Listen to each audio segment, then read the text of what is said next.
انا لننصر رسلنا والذین آمنوا فی الحیاۃ ویوم یقوم الاشہاد، سورہ مومن کی آیت نمبر 51 24واں پارہ۔ میں ضرور مدد کروں اپنے رسولوں کی اور مومنوں کی اس دنیا کی زندگی۔ ہمارا تو یقین نہیں ہے، تو خیر اس کی بھی تفصیل ہے، لیکن یہ ہے کہ میں مدد کروں گا۔ حقا علینا نصر المؤمنین، مجھ پہ لازم ہے مومنوں کی امداد۔ حقا علینا ننجی المؤمنین، مجھ پہ لازم ہے مومنوں کی نجات۔ اور وَلَيَنْصُرَنَّ اللَّهَ مَنْ يَنْصُرُهُ، جو اللہ کی مدد کرے گا اللہ تعالیٰ ضرور اس کی مدد کرے گا۔ تو جب آپ کا یقین آ جاتا ہے تو آپ کی زندگی خوشی سے بھر جاتی ہے۔ اعوذ باللہ من الشیطان الرجیم، بسم اللہ الرحمن الرحیم۔ اللہم صلی علی سیدنا محمد معدن الجود والکرم وآلہ وسلم۔ سامعین و ناظرین اکرام، السلام علیکم ورحمۃ اللہ وبرکاتہ۔ آج کا ہمارا موضوع یہ ہے کہ دنیا میں ایمان کا فائدہ کیا ہے۔ دیکھیں، اس کی میں آپ کو ایک مثال دوں کہ ایک کارخانہ ہے، بہت سی مشینیں جڑی ہوئی ہیں، کہیں چھوٹے پرزے ہیں کہیں بڑے پرزے ہیں۔ تو یہ سارے پرزے اگر ٹھیک کام کر رہے ہیں تو پروڈکشن ہوگی، کچھ مال بنے گا یا جو بھی ہے پروڈکشن ہوگی۔ لیکن اگر کوئی مین پرزہ اس میں ٹوٹ گیا، خراب ہو گیا، سارا کارخانہ رک جائے گا، فساد ہو جائے گا، ہوگا کہ نہیں؟ کوئی ایک بعض اوقات چھوٹا سی گراری ہوتی ہے، چھوٹا سا پرزہ ہوتا ہے، کارخانہ رک جاتا ہے۔ تو دیکھیں، دنیا میں ہم آئے ہیں، یہ اللہ تعالیٰ نے ہمارے لیے ایک سسٹم بنا دیا ہے زندگی گزارنے کا۔ اس آپ کو چین اس وقت آئے گا جب آپ کو یقین ہو حقیقت پر، اور آپ اللہ کی رضا کے مطابق زندگی گزار رہے ہوں۔ یہ باتیں مطلب تفصیل طلب بھی ہیں، لیکن میں مختصر کہہ رہا ہوں کیونکہ وقت کا بھی مسئلہ ہے کہ یعنی آپ کی زندگی میں چین، سکون اور اطمینان آ جائے گا اگر آپ صاحب یقین ہیں۔ دنیا آپ کو پریشان نہیں کرے گی، پریشانی آپ کی ختم ہو جائے گی۔ یہ میں فائدے کی بات کر رہا ہوں، دنیا کی زندگی کیسی ہوگی؟ پریشانی ختم ہو جائے گی۔ کیوں؟ کہ آپ کو پتہ ہے کہ یہ تو امتحان ہے، دولت ہے نہیں ہے، بیماری ہے صحت ہے، جو بھی ہے امتحان ہے، پریشانی ختم ہو جائے گی۔ جو کچھ بھی ہو رہا ہے آپ اس پر راضی رہیں گے۔ کوشش تو آپ کریں گے دنیا کے لیے، لیکن جو ہو رہا ہے تو اس پر آپ راضی رہیں گے، کیونکہ جو مومن ہے، جو صاحب یقین ہے، اس نے اپنے معاملات تو اللہ تعالیٰ کے سپرد کر دیے۔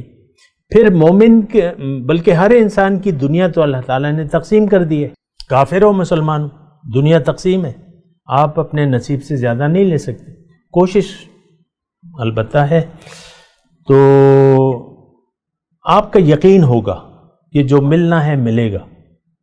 حضور صلی اللہ علیہ وسلم اپنے ایک یعنی کم عمر صحابی سے فرماتے ہیں، میرے خیال سے معاذ بن جبل ہیں یا کوئی اور ہیں، کہتے ہیں بیٹے یہ بات نوٹ کر لو، اگر ساری دنیا مل کر تمہیں کوئی نقصان دینا چاہے اور اللہ نے وہ نقصان لکھا نہ ہو تو تمہیں وہ نقصان نہیں پہنچ سکتا، اور اگر ساری دنیا مل کر تمہیں ایک فائدہ دینا چاہے اور وہ فائدہ تمہارے نصیب میں نہ ہو تو وہ تمہیں ساری دنیا مل کے نہیں دے سکتی۔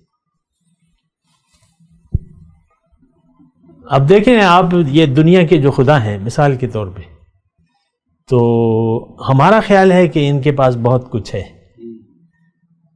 یہ وزیر اعلیٰ کا خاص بندہ ہے، اس سے کہو وہی بات بن جائے گی۔ یہ سیاسی پارٹیاں ہوتے ہیں، لوگ اپنے آپ کو قریب کرتے رہتے ہیں کہ چلو اب یہ اپوزیشن میں اقتدار میں آئیں گے تو چلو کچھ چکر چلا لیں گے نا، ایسی مفادات کی وہ ہے ساری مفادات۔ تو ایمان کا فائدہ یہ ہے کہ آپ کو یقین ہوگا جو ہو رہا ہے آپ کا۔ دیکھیں دنیا میں تھوڑا سا رول ہے، نہ دنیا میں آپ اپنی مرضی سے آئے ہیں، نہ وقت سے پہلے آپ مر سکتے ہیں۔ پھر جو رزق اللہ تعالیٰ نے لکھ دیا ہے وہ تو تقسیم شدہ ہے، تو آپ کا یقین آ گیا۔ دیکھیں صاحب ایمان، صاحب یقین کی ہم بات کر رہے ہیں، آپ کا یقین آ گیا کہ جو ہے مجھے ملے گا، جو نہیں ہے مجھے نہیں مل سکتا. تو آپ کے ڈر اور خوف مخلوق سے آپ بے نیاز ہو جائیں گے. کسی کے سامنے مطلب یہ ہے کہ کسی کو خدا نہیں بنائیں گے اپنا کہ یہ مجھے کچھ دے گا. تو دیکھیں یہ ایک تو بنیادی فائدہ یہ ہے. صاحب یقین ہونے کا فائدہ ایک تو یہ ہے، یعنی ہونا یہ چاہیے کہ آپ کا باطن پر یقین ہو، ظاہر پر یقین نہ ہو. وہ کہتے ہیں نا بتوں سے تجھ کو امیدیں، خدا سے نا امیدی. مجھے بتا تو صحیح اور کافری کیا ہے. ہم نے تو ظاہر سے امیدیں لگا رکھی ہیں، یہ جائیداد مجھے فائدہ دے گی، یہ دے گا، بیٹا مجھے فائدہ دے گا، یہ دکان، یہ نوکری. ہم کر رہے ہیں سب اسی فائدے کے لیے کر رہے ہیں. انسان بھاگ دوڑ تو فائدے کے لیے کر رہا ہے اور ظاہر پر یقین ہے. ایک بیٹا جو ہے تو باہر چلا جاتا ہے بوڑھے ماں باپ کی خدمت کو چھوڑ کے، اور باپ یہاں خوار ہوتا رہتا ہے. تو اس کا یقین تو دنیا پر ہے، جبکہ ماں باپ کا حق زیادہ ہے. میں یہ نہیں کہہ رہا کہ آپ نہ جائیں، لیکن آپ کی ترجیحات ہونی چاہیے. باپ جنت کا دروازہ ہے اور ماں کا حق بہت زیادہ ہے. تو آپ چلے گئے جی ڈالر کمانے، ریال کمانے، باپ مر جاتا ہے. اس میں تو دیکھیں موت زندگی تو سب ہے، آپ جنازے بھی نہیں پہنچ سکتے. کہیں لوگ آتے ہیں مہینے بعد پھر آ کے تھوڑے سے ٹسوے بہا لیتے ہیں. تو دیکھیں یہ سارا ظاہر کی دنیا ہے، ہمارا باطن پر یقین نہیں ہے. یہ ایک بات میں آپ کو کہہ دوں، جو چیز باطن ہے اس پر ہمارا یقین نہیں ہے. بہرحال میں آپ کو یہ کہہ رہا تھا کہ پہلے تو آپ کی زندگی میں امن، سکون، چین، غم ختم. فلا خوف علیہم ولا هم یحزنون، بڑی آیت، کافی مرتبہ ہے. ومن تبع ہدایا فلا خوف علیہم. خوف اور غم، ہم تو خوف بھی رکھتے ہیں اور غم بھی ہے. غم ظاہر کا غم، یہ کیا ہوگا وہ کیا ہوگا. آپ مستقبل کا رونا روتے رہتے ہیں، یہ کیسے ہوگا وہ کیسے ہوگا. ہو جاتا ہے سب کچھ، لیکن پھر بھی آپ کے غم تو نہیں ختم ہوتے، آپ غم کرتے رہتے ہیں. ہر چیز کا غم ہے. تو ایمان کا فائدہ یہ ہے کہ آپ کی زندگی سے غم اور خوف ختم ہو جائے گا. اللہ پر ایمان ہوگا نا. اللہ فرماتا ہے کہ میں تمہارے ساتھ ہوں، وَهُوَ مَعَكُمْ أَيْنَمَا كُنْتُمْ، جہاں بھی تم ہو میں تمہارے ساتھ ہوں. پھر اللہ تعالیٰ فرماتا ہے کہ میں إِنَّا لَنَنْصُرُ رُسُلُنَا وَالَّذِينَ آمَنُوا فِي الْحَيَاةِ الدُّنْيَا وَيَوْمَ يَقُومُ الْأَشْهَادُ. سورہ مومن کی آیت نمبر 51، 24واں پارہ، کہ میں ضرور مدد کروں گا اپنے رسولوں کی اور مومنوں کی اس دنیا کی زندگی میں. ہمارا تو یقین نہیں ہے. تو خیر اس کی بھی تفصیل ہے، لیکن یہ ہے کہ میں مدد کروں گا. حقاً علینا نصر المؤمنین، مجھ پہ لازم ہے مومنوں کی امداد. حقاً علینا ننج المؤمنین، مجھ پہ لازم ہے مومنوں کی نجات. اور وَلَيَنْصُرَنَّ اللَّهَ مَنْ يَنْصُرُهُ، جو اللہ کی مدد کرے گا اللہ تعالیٰ ضرور اس کی مدد کرے گا. تو جب آپ کا یقین آ جاتا ہے تو آپ کی زندگی خوشی سے بھر جاتی ہے. یہ دوسری بات ہے. خوف و غم دور ہو گیا، اب آپ کا دل سرشار ہے، رب کے فیصلے پر راضی ہیں اور دل میں خوشی ہے. تو جب آپ کا دل خوش ہو گیا تو غم تو پہلے ہی ختم ہو گیا، اب خوشی آ گئی. تو دنیا کی زندگی، یہ تو اللہ تعالیٰ نے قرآن میں فرمایا ہے کہ لِلَّذِينَ أَحْسَنُوا فِي هَذِهِ الدُّنْيَا حَسَنَةٌ، جو تم میں سے نیکوکار ہیں ان کے لیے اسی دنیا میں بھلائی ہے. وَلَأَجْرُ الْآخِرَةِ خیر، اور آخرت کا اجر تو بہت ہی زیادہ ہے. تو فوائد تو دیکھیں، اللہ کی یاد میں، مختصر اگر میں بات کروں، اللہ کی یاد میں فائدے کے علاوہ کچھ بھی نہیں.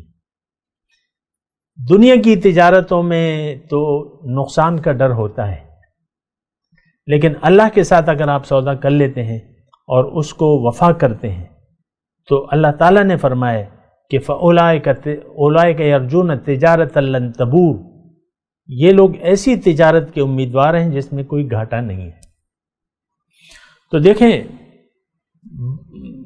بس دیکھیں ایک بات اگر آخر میں یہ کہوں کہ اگر آپ صاحب یقین بن گئے تو صاحب یقین شخص کی زندگی تو اللہ کے لیے ہوتی ہے، اللہ کی رضا اس کا مدعا ہوتا ہے۔ جب مدعا اللہ کی رضا بن گیا تو آپ کی زندگی ایک تو یہ ہے کہ خوشی سے بھر جائے گی، پھر اللہ کی رضا آپ کو حاصل ہو جائے گی، کیونکہ آپ ہر کام میں اللہ کی رضا کو ڈھونڈتے ہیں۔ اور یہ اللہ تعالیٰ نے تعریف بھی کی ہے کہ وَمِنَ النَّاسِ مَن يَشْرِي نَفْسَهُ ابْتِغَاءَ مَرْضَاتِ اللَّهِ، لوگوں میں سے بعض ایسے ہیں جنہوں نے اپنے آپ کو بیچ دیا ہے تلاش میں رضاؤں کی اللہ کی۔ وَاللَّهُ رَءُوفٌ بِالْعِبَادِ، اللہ تعالیٰ اپنے بندوں پر بڑا مہربان ہے۔ تو یہ جو نقطہ ہے وہ یہ ہے کہ رب راضی ہو تو آپ کو کچھ اور چاہیے دنیا میں؟ مجھے آپ بتائیں، جب آپ کی زندگی اللہ کی مرضی کے مطابق ہو گئی اور اب ظاہر ہے کہ جب آپ رب کی رضا کے کام کریں گے تو رب راضی ہوگا کہ ناراض ہوگا؟ راضی ہوگا نا۔ تو جب رب راضی تو پھر کچھ اور چاہیے؟ کوئی پیسے، ٹکے، ریال، ڈالر نہیں چاہیے۔